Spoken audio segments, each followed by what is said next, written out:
আমি আর আপনি কখনো রাসূলুল্লাহ সাল্লাল্লাহু আলাইহি ওয়াসাল্লামের উম্মত হওয়ার জন্য আল্লাহ রাব্বুল আলামিনের দরবারে দরখাস্ত করি নাই। আল্লাহ রাব্বুল আলামিন সেই নবী মুহাম্মদুর রাসূলুল্লাহ সাল্লাল্লাহু আলাইহি ওয়াসাল্লামের উম্মত হিসেবে আমাকে আল্লাহ তাআলা কবুল করেছেন, আপনারা কবুল করেছেন।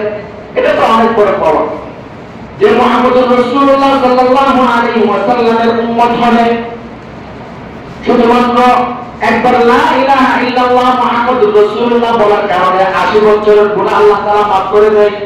ওয়া আমারাতুম ওয়া আখাযতুম আলা যালিকুম ইসরি, তোমরা কি এটা মানতেছ না যে আমি তোমাদেরকে যে ওয়াদা নিতেছি এটা তোমরা মানো নাকি? ওয়া আমারনা, তারা সবাই বলেছেন, সমস্ত নবীরা বলেছেন হ্যাঁ আমরা এটা মানি, আমরা অবশ্যই মানব।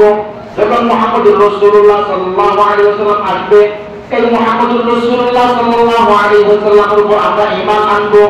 সমস্ত নবীরা যে মুহাম্মদুর রাসূলুল্লাহ সাল্লাল্লাহু আলাইহি ওয়াসাল্লামের উম্মত হওয়ার জন্য আমি আর আপনি কখনো রাসূলুল্লাহ সাল্লাল্লাহু আলাইহি ওয়াসাল্লামের উম্মত হওয়ার জন্য আল্লাহ রাব্বুল আলামিনের দরবারে দরখাস্ত করি নাই।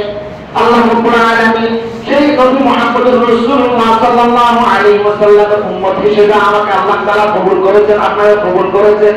এটা তো অনেক বড় পাওয়া যে মুহাম্মদুর রাসূলুল্লাহ সাল্লাল্লাহু আলাইহি ওয়াসাল্লামের উম্মত হলে শুধুমাত্র একবার লা ইলাহা ইল্লাল্লাহ মুহাম্মাদুর রাসূলুল্লাহ বলার কারণে 80 বছরের গুনাহ আল্লাহ তাআলা মাফ করে দেয়।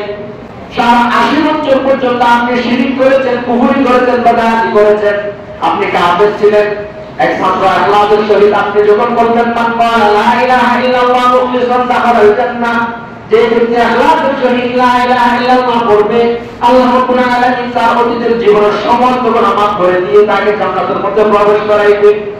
এটা একমাত্র মুহাম্মদুর রাসূলুল্লাহ সাল্লাল্লাহু আলাইহি ওয়াসাল্লামের উম্মত হওয়ার কারণে। এই উম্মতের মর্যাদা কত বেশি এটা আমরা বুঝি না। সমস্ত নবীরা আল্লাহ তাআলার দরবারে দরখাস্ত করেছেন।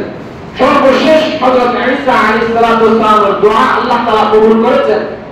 হযরত ঈসা আলাইহিস সালাতু ওয়াস সালামকে আল্লাহ তাআলা আসমানের উপর উঠিয়ে নিয়ে গেছে। ওয়া মা কাতালুহু ওয়া মা সালাবুহু ওয়ালাকিন শুববিহা লাহুম। আল্লাহ বলতেছেন তারা বলে হযরত ঈসা আলাইহিস সালাতু ওয়াস সালামকে কতল করা হয়েছে, হযরত ঈসা আলাইহিস সালাতু ওয়াস সালামকে ছুরিতে চড়ানো হয়েছে।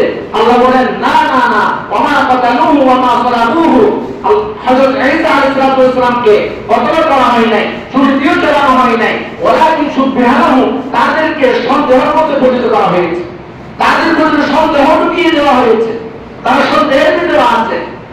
এই ঈসা আলাইহিস সালাতু ওয়াস সালাম যখন আসবে হযরত মুহাম্মদুর রাসূলুল্লাহ সাল্লাল্লাহু আলাইহি ওয়াসাল্লামের উম্মত হয়ে আসবে।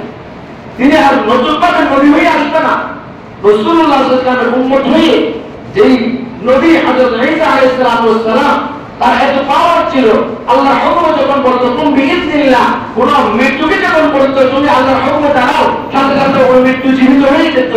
এত পাওয়ারফুল নবীও হযরত মুহাম্মদুর রাসূলুল্লাহ সাল্লাল্লাহু আলাইহি ওয়াসাল্লামের উম্মত হওয়ার জন্য পাগল ছিলেন।